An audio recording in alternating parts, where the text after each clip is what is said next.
ყოველ მეოთხე ადამიანი ცივდება ხშირად და იმ ადამიანებს, ვისაც სუსტი იმუნიტეტი აქვს, სულ აინტერესებს ხოლმე, რომ აი რაშია საქმე, რატოა, რომ არიან ადამიანები, დაახლოებით ყოველ მეოთხე ადამიანი, დაახლოებით 25% ადამიანების, რომლებიც წელიწადი გავა ისე, რომ არ გაცივდებიან საერთოდ. ან ერთხელ გაცივდებიან მაქსიმუმ ისიც. არიან ადამიანები, რომლებიც წელიწადში 2-ჯერ ან 3-ჯერ ცივდებიან, ესეთია უმრავლესობა. და აი ეს შედარებით სუსტი იმუნიტეტის მქონე ხალხი წელიწადში ზოგჯერ 7-ჯერ, ზოგჯერ 8-ჯერაც ცივდება. ბავშვების შემთხვევაში 8-ჯერ გაცივება ნორმაა, მაგრამ დიდების შემთხვევაში ნორმა არ არის. ყოველ შემთხვევაში მიუთითებს იმაზე, რომ ადამიანს როგორც მინიმუმ სუსტი იმუნიტეტი აქვს. კარგი ამბავი აქ ის არის, რომ მისი შველა შეიძლება უმეტეს შემთხვევაში შველა შეიძლება როგორ, რომ თუ თქვათ წლის განმავლობაში ცივდები 5-ჯერ ან 6-ჯერ, შეგიძლია რომ შეამცირო ეს გაცივების რაოდენობა 2-მდე. ანუ არა სრულად, მაგრამ 60% შეგიძლია რომ შეამცირო.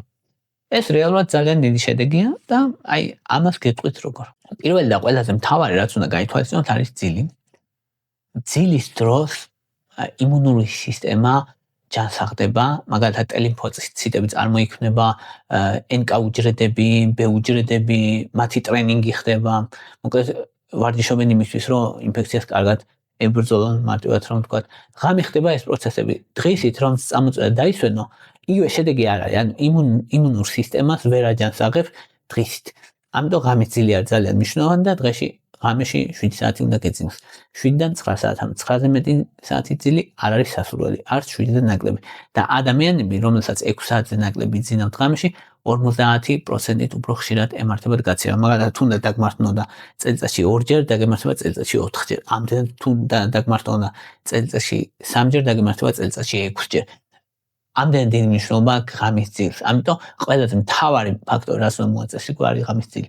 მეორე მნიშვნელოვანი ფაქტორი არის ცხვირის სუნთქვა. პირით ვინც სუნთქავს, იმასაც თითქმის უორმაგდება გაცებების რაოდენობა. ამიტომ უნდა ეცადო, რომ ხშირად ისუნთქო ცხვირით. ცხვირი ატენიანებს ჰაერს, ატმობს ჰაერს და ცხვირში გამომშავდება აზოტის ოქსიდი და აზოტის ოქსიდს აქვს ვირუსების საწინააღმდეგო მოქმედება და არ აძლევს საშუალებას ვირუსებს გამრავლების. ამიტომ ცხვირის სუნთქვა არის მნიშვნელოვანი. ზოგი ადამიანი თუ მაგალითად მასწავლებელი ხარ ან public speaker-ი ხარ ან ლექტორი ხარ, ხო გიწევს რომ ისაუბრო ბევრი და პირით სუნთქვა გიწევს. მე როცა ბევრს საუბრობ და მithmes ხმა მაღლა როცა საუბრობ, ამიტომ ამ დროს რამდენიმე რამე უნდა ეცადო რომ გააკეთო, რომ ერთი თბილ გარემოში იყო, ეგ მნიშვნელოვანია. მეორე რომ შეგნებულად პაუზები გააკეთო ცხვირი თუ ისუნთქო და ეს შეგნებულად უნდა გააკეთო, ეგ არ არის პრობლემა. და ეცადო უნდა ასევე რომ ყველი ქონდეს თბილად. რადგან ეს სანამ ჩადის ჰაერი გათბეს, ეგეც მნიშვნელოვანი. ასევე სამ ისაუბრებ შეგიძლია თბილი სითხე მიიღო და საუბრის შემდეგაც თბილი სითხე მიიღო. ეგ არის ერთ-ერთი გამოსავალი და სიცივეში არ უნდა ილაპარაკო. ეგეც ერთ-ერთი გამოსავალი, რადგან აშრობს მე სასუნთქ სისტემას და ვირუსები და ბაქტერიები ადვილად მრავლდებიან, როცა სიცივეში და სიმშრალეში ბევრს ლაპარაკობ. მესამე მნიშვნელოვანი ფაქტორი ისი გაკეთებაც შეგიძლია არის ცილების მიღება. ცილები მნიშვნელოვნად ეხმარება ჩვენ ორგანიზმს, რადგან ანტისხეულებიცილებისგან სინთეზირდება და ცილების მიღება სასურველი კი არა, აუცილებელია მთელი ჩვენი ორგანიზმისთვის, განსაკუთრებით კვერცხი, თევზი, წითელი ხორცი, მაწონი, იოგურტი, კეფირი, კიმჩი, ესენი ყველაფერი ხშირად არის უმეტესად არის ცილების წყარო და კარგია. ლობიო, ანუ ცილები ერთ-ერთი მნიშვნელოვანია, იმიტომ აი რომ გააცივდება ადამიანი და რომ ქათმის ხორცს უხარშავენ ხოლმე, ბულიონს უკეთებენ ხოლმე, რომ ცილები მიიღოს ადამიანმა. ნუ რა თქმა უნდა, თბილ სითხეებთან ერთად. მეოთხე მნიშვნელოვანი, რაც უნდა გავითვალისწინოთ, არის ვარჯიში. ვარჯიში მინიმუმ 45 წუთი დღეში, დღის განმავლობაში, მაგრამ არა 90 წუთზე მეტი, რადგან ვარჯიშს აქვს თავის ფანჯარა, როცა არის ყველაზე მეტად ვარჯიშს აქვს თავისი ფანჯარა, როცა არის ყველაზე მეტად ეფექტური. თუ 45 წუთს ვარჯიშობ, მაგალითად ჩქარნაბიჯით დადიხარ ან ცეკვავ ან ნელა ძუნძულებ ან ველოსიპედზე, ესეთ შემთხვევაში ყველაზე ეფექტურია ვარჯიში, მაგრამ თუ 90 წუთზე მეტი პირიქით ვარჯიში არის სტრესი და ამიტომ რომ ადამიანები პროფესიონალი სპორტსმენები, იმიტომ რომ უფრო ხშირად ცივდებიან ხოლმე, როცა ინტენსიურად ვარჯიშობენ. ამიტომ უნდა მოერიდო ინტენსიურ ვარჯიშს. ინტენსიური ვარჯიში არა მაინც და მაინც ის, რომ სასწაულად ვარჯიშო, მაგრამ თუნდაც თუ კალორიების დეფიციტზე ხარ ვარჯიში ზრდის გაცებების რისკს, ასევე თუ კი ძილი გაკლია გაცებების რისკს ზრდის ვარჯიში. მეხუთე მნიშვნელოვანი რამ, რაც შეგიძლია გააკეთო შენი ორგანიზმის არის, რომ იყოს სითბოში. სითბოში ყოფნა არის მნიშვნელოვანი და ხელები და ფეხები გქონდეს თბილად და ყელი. ხელები და ფეხები იტყვის ადამიანი რატო ცხვირთან და სასუნთ გზებთან აკავშირი აქვს, მაგრამ იმ მხრივ არის მნიშვნელოვანი, რომ ხელებს და ფეხებს როცა ცივად, რეფლექსური ვაზოკონსტრიქცია ხდება, ანუ ჩვენს ორგანიზმში განსაკუთრებით ლორწოვანში სისხლძარღვები იკუმშება, ანუ ხელებს და ფეხებსაც რო ცივა, მაშინაც კი ცხვირზე იკუმშება სისხლძარღვები, ანუ აქვს არაპირდაპირ გავლენა აქვს და ამიტომ რეფლექსური ვაზოკონსტრიქციის გამო. და ამიტომ არის რომ ხელები და ფეხები შეიძლება იფიქრო პირები კავშირში არა გაცებასთან, მაგრამ არის. და როცა სისხლძარღვები შევიწროებულია, ბაქტერიები არ უნდა ადვილად მრავლდება, იმიტომ რომ სისხლის მიდინება ქსოვილებთან არ არის კარგი. და ამიტომ ასევე იმუნური უჯრედები ვერ აღწევენ კარგად, რომ ებრძოლონ ამ ვირუსებს და ბაქტერიებს, რომელსაც ჩვენ ყოველდღიურად მუდმივად ხვდებით. აი ამიტომ მნიშვნელოვანი რომ თბილად გქონდეს ხელები და ფეხები და ყელიც ასევე. მეექვსე მნიშვნელოვანი რაც უნდა გავითვალისწინოთ არის რომ ხელები უნდა დავიბანოთ, როცა შემოდივართ სახლში, ხელები უნდა დავიბანოთ კვების წინ. არ არის საჭირო ობსესიური ხელების დაბანვა რაღაც საშინლად და ძალიან ანტისეპტიკებით და რაღაც არა საჭირო ეგ 20 წამის განმავლობაში უბრალოდ საპნით და წყლით ხელების დაბანვა როგორც წესი საკმარისია. განსაკუთრებით აუცილებელია თუ გარეთ იყავი და ეხლა თუ გარეთ გახვედი და უბრალოდ შემოხვედი, მაგრამ მნიშვნელოვანი არა, მაგრამ თუ გარეთ გახვედი და იმგზავრე თქვა მეტროთი ან ავტობუსით ან სამარშრუტო ტაქსით ან რამე ესეთით, მაშინ აუცილებლად მით უმეტეს აუცილებელია რომ ხელები დაიბანო. და ასევე ძალიან მნიშვნელოვანია არ შეეხო პირს, ცხვირს და თვალებს. ადამიანი შეუგნებლად საათის განმავლობაში 20-დან 30 ჯერ ეხება სახეს. სახეს არ შეეხო, საერთოდ მაგას ვერ აირიდებ თავიდან, ძალიან ძნელია ეგ, მაგრამ შენ შეგიძლია რომ არ შეეხო პირს, ცხვირს და თვალებს. ამისი გაკეთება შეგიძლია, იმიტომ რომ პირდაპირ ინფექციის წყაროები არიან ეგენი და ხშირად ხელიდან გადადის ხოლმე, ანუ ხელი არის ბინძური და ხელიდან ხვდება პირში, ცხვირში და თვალში და ასე ვრცელდება მერე ინფექციები. შემდეგი არის რომ კალორიების დეფიციტზე თუ ხარ და დიეტაზე თუ ხარ, იმუნიტეტი სუსტდება, ეგ უნდა იცოდე. ამიტომ 20%-ით კალორიების დეფიციტიც კი იმუნიტეტს ასუსტებს მნიშვნელოვნად და განსაკუთრებით როცა კალორიების დეფიციტზე ხარ, ვიტამინები უნდა მიიღო, ვიტამინები, მინერალები, მაგალითად C ვიტამინი უნდა დაამატო. ეგ არის ერთ-ერთი გამოსავალი, რითიც შეგიძლია ბევრი ციტრუსები შეგიძლია შეჭამო, პორტოხალი, ლიმონი, მანდარინი. ასევე კენკროვანი, რომლებიც ძლიერი ანტიოქსიდანტები არიან და ორგანიზმს მხარს დაუჭერენ ვირუსებთან ბრძოლაში, თუმცა მაინც არ არის გარანტირებული, იმიტომ რომ კალორიების შემცირება და დიეტაზე ყოფნა იმუნიტეტს მაინც ასუსტებს. პირველი მნიშვნელოვანი ფაქტორი, ისი გაკეთებაც შეგიძლია არის პირისწყლის ჰიგიენა, ადამიანს რომელსაც აქვს მაგალითად სისხლმდენი ღრძილები, კბილების პრობლემები, კარიესი და ასე, ბევრად უფრო მაღალი რისკი აქვს გაცებების და გრიპის, რადგან ხელსაყრელი პირობები იქმნება ვირუსების და ბაქტერიების გამრავლებისთვის. ამიტომ არის რომ პირისწყლის ჰიგიენის მიხედვა არის მნიშვნელოვანი, ეგეც მნიშვნელოვნად შეამცირებს გაცებების რაოდენობას და შემდეგი არის რომ დასვენება არის მნიშვნელოვანი, თუ კი გრძნობ რომ სიმპტომები გაქვს, უნდა ეცადო რომ დაისვენო, დაიძინო, გამოიძინო, რადგან იმუნიტეტისთვის მნიშვნელოვანია კარგი დასვენება და ადეკვატური დასვენება. მნიშვნელოვანია ძალიან ძილი, თავი არ უნდა დაიჭირთო, დიდი ენერგია არ უნდა დახარჯო რამეზე, მაგალითად ინტენსიურად არ უნდა ივარჯიშო. მსუბუქი მოძრაობები, მაგალითად სიარული შესაძლებელია კი და სიარული პირიქით ვარჯიშია სისხლის მიმოქცევას გაუმჯობესებს, შესაბამისად ეგ შესაძლებელია. და კიდევ რა უნდა გვახსოვდეს, ერთი მნიშვნელოვანი ფაქტორი არის, რომელიც ხშირად ყურადღების მიღმა რჩებათ ხოლმე ადამიანებს, ეს არის მოწევა. მოწევა არის ერთ-ერთი ყველაზე ძლიერი ფაქტორი, რის გამოც იმუნიტეტი სუსტდება და რისი აცილებაც თავიდან შეიძლება. მოწევა უარესია ვიდრე ქრონიკულად ძილის დეფიციტი. მოწევა უარესია ვიდრე ადამიანი რო აშიმშილო, ანუ მოწევით უფრო მეტ ზიანს აყენებ, ვიდრე ადამიანი აშიმშილო. არ ასაუბარ რა თქმა უნდა შიმშილით მოკლა ადამიანი, ამაზე არ ასაუბარ, უბრალოდ რომ ხშირად რო კონდეს კალორიების დეფიციტი ადამიანს და იმუნიტეტი უსუსტებოდეს, მაგაზე უარესია მოწევა. მოწევა პირდაპირ აზიანებს სასუნთქს ისემას, პარალის უკეთებს რეალურად ბრონქების ეპითელიუმს, ბრონქები რითიც არის ამოფენილი, ან ბრონქები ხო არის მილ და მილს შიგნით ზედაპირი არის ეპითელიუმი, რასაც ანადგურებს პირდაპირ ბრონქები, მე ესე ბრონქი ვეღარ წმინდავს ბაქტერიებისგან თავის თავს და იქ ბაქტერიები მრავლდება, მე ადამიანს ემართება ნახველი. ბაქტერიები რა არის? ბაქტერიები და ვირუსები მრავლდება ძალიან მალე, როგორც კი ხელსაყრელი პირობები ექნება და ნახველი რა არის? ნახველი არის ბრძოლის ველი. ბაქტერიების და ვირუსების ჩვენს იმუნურ უჯრედებთან, აი ეგ არის ნახველი, მეტი არაფერი. ეგ ნიშნავს, რომ სასტიკი ბრძოლაა გამართული ბრონქებში. როგორც კი ხედავ, რომ ნახველი გაქვს.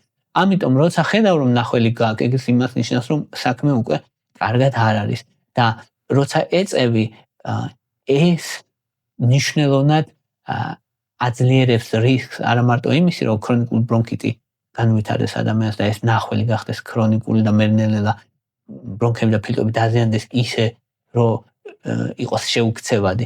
არამედ ფილტვების კიბოს რისკსაც მნიშვნელოვნად ზრდის. დაახლოებით 10 ჯერ ზრდის ფილტვების კიბოს რისკს. დაახლოებით 10 ჯერ. თუ ადამიანი ეწევა, ეს იმას არ ნიშნავს, რომ ის არ ვეწევი არასოდეს და მე ფილტვების კიბო არ დამემართება ადამიანმა თქვას. ამას ვერ იტყვის, იმიტომ რომ არამწევლებსაც ემართებათ, მაგრამ ვინც ეწევა, იმას 10 ჯერ უფრო ხშირად ემართება. ანუ სადაც არამწეველიდან ემართება 1-ს, წეველიდან ემართება 10-ს. აი ამდენად დიდი განსხვავებაა ხარისხობრივად მოწევასა და არა მოწევას შორის. ამიტომ მოწევისთვის თავის დანებება არის ერთ-ერთი მნიშვნელოვანი პრიორიტეტი. და ეხლა ვისაუბროთ ადამიანს გვინდა ხოლმე ჩვენ რა, რომ გვინდა ისეთი რეცეპტი, რომელიც არ იქნება წამალი, რომელიც არ იქნება ქიმია და გააკეთებს საქმეს. და აი ამაზე ვისაუბრებ ზუსტად, რის გაკეთება შეგიძლია შენი თავისთვის სახლის რეცეპტი. პირველი არის თაფლიანი წყალი ცოტა ჯინჯერი და ლიმონი. აიღებ 250 მილილიტრ წყალს, ერთ ჩაის კოვს თავს ჩაასხავ, მოურევ. ეს წყალი არ უნდა იყოს ძალიან ცხელი, იმიტომ რომ ძალიან ცხელმა შეიძლება დენატურაცია, ფერმენტების დენატურაცია განახორციელოს და აქროლადი კომპონენტები, ამიტომ არ უნდა იყოს წყალი ცხელი, უნდა იყოს ნელთბილი, 50 გრადუსამდე უნდა იყოს, 60-ზე ზევით, 60-დან ზევით არ უნდა იყოს. და ცოტა ჯინჯერი, რამდენიმე გრამი ჯინჯერი და დაახლოებით 10 მილილიტრი ლიმონის წყალი და ეს უნდა დალიო ყოველ დღე. შესაძლებელია რამდენიმე კვირის განმავლობაში მიიღება და ნახავ, რომ გაგიმჯობესდება ბრონქების მდგომარეობა, ხველა შემცირდება და ანთება შემცირდება, თუმცა ეს არ არის ძალიან ძლიერი რეცეპტი, ამაზე უფრო ძლიერსაც გეტყვით. უფრო ძლიერი ამაზე არის ლიმონი, უფრო ძლიერი და ეფექტური მეთოდი, ვისაც აქვს გაცივებები ხშირად, არის ნიორი, 2 კბილი ნიორი უნდა აიღო, ეს ნიორი უნდა დაჩეჩქო ან დაჭყლიტო მოკლედ და უნდა გააჩერო 10 წუთი, რომ ალისინი წარმოიქმნას, რომელიც მისი მთავარი მოქმედი ნივთიერებაა, რომელსაც ანტივირუსული ეფექტი აქვს და რომელიც ასევე იწვევს იმუნური სისტემის აქტივაციას. ანუ ეს გაჩერება და დაჭყლეტვა მნიშვნელოვანია მოკლედ. და თაფლი უნდა დაასხა, ანუ ლიმონი თაფლი და 1 ჩაის კოვზი ზეითუნის ზეთი უნდა დაასხა. ეს ზეითუნის ზეთი ექსტრა ვირჯინი ჯობია რომ იყოს, იმიტომ რომ ექსტრა ვირჯინი არის არარაფინირებული და კარგია მოკლედ და ცოტა წყალი შეგიძლია დაასხა, შეგიძლია პირდაპირ მიიღო. ცხელი არ უნდა იყოს წყალი, რა თქმა უნდა და ალისინი მოკლედ იმუნურ სისტემას ასტიმულირებს მნიშვნელოვნად და ანტივირუსული მოქმედება აქვს.